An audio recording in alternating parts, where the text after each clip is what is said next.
Life is short and it's fragile, and we don't know how many birthdays we have.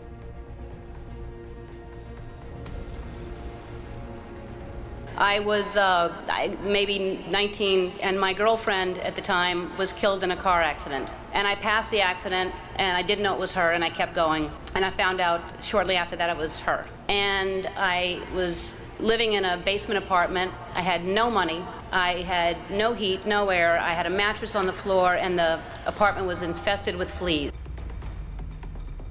And I was soul searching. I was like, why is she suddenly gone and there are fleas here? I don't understand. There must be a purpose, and wouldn't it be so convenient if we could just pick up the phone and call God and ask these questions? And I started writing, and what poured out of me was an imaginary conversation, which was one-sided. And I finished writing it, and I looked at it and I said to myself, and I hadn't even been doing stand-up ever. There was no club in town. I said, I'm going to do this on The Tonight Show with Johnny Carson. At the time, he was the king. And I'm going to be the first woman in the history of the show to be called over to sit down. And several years later, I was the first woman in the history of the show, and only woman in the history of the show, to sit down because of that phone conversation with God that I wrote.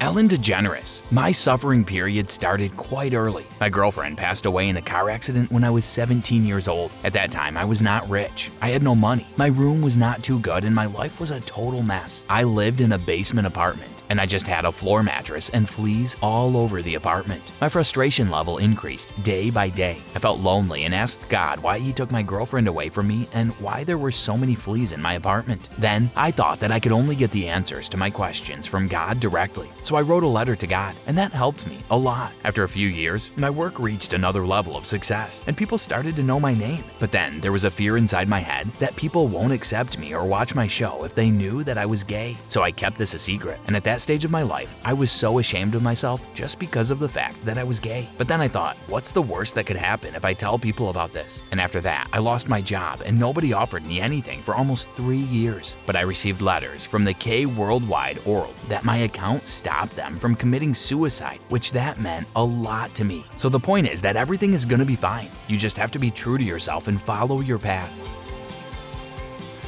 And I started this path of stand-up, and it was successful and it was great, but it was hard because I was trying to please everybody, and I had this secret that I was keeping, that I was gay, and I thought if people found out, they wouldn't like me, they wouldn't laugh at me.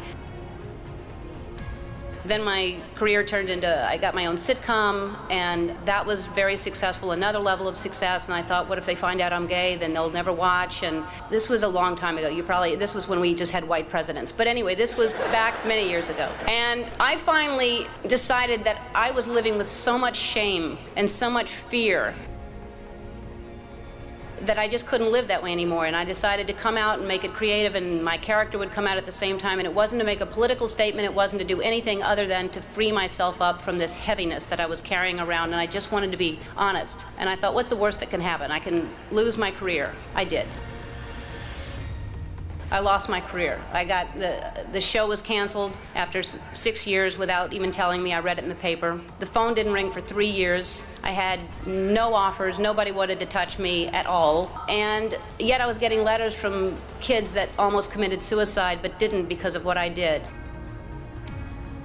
And I realized that I had a purpose, and it wasn't just about me, and it wasn't about celebrity, but I felt like I was being punished, and it was a bad time. I was angry, I was sad, and then I was offered a talk show. And the people that offered me the talk show tried to sell it, and most stations didn't want to pick it up. Most people didn't want to buy it because they thought nobody would watch me. When I was younger, I thought success was something different. I thought, when I grow up, I want to be famous. I want to be a star. I want to be in movies. When I grow up, I want to see the world, drive nice cars. I want to have groupies, quote the Pussycat Dolls. How many people thought it was boobies, by the way? It's not, it's groupies. But my idea of success is different today, and as you grow, you'll realize the definition of success changes. For many of you, today, success is being able to hold down 20 shots of tequila. For me, the most important thing in your life is to live your life with integrity and not to give in to peer pressure to try to be something that you're not. To live your life as an honest and compassionate person, to contribute in some way.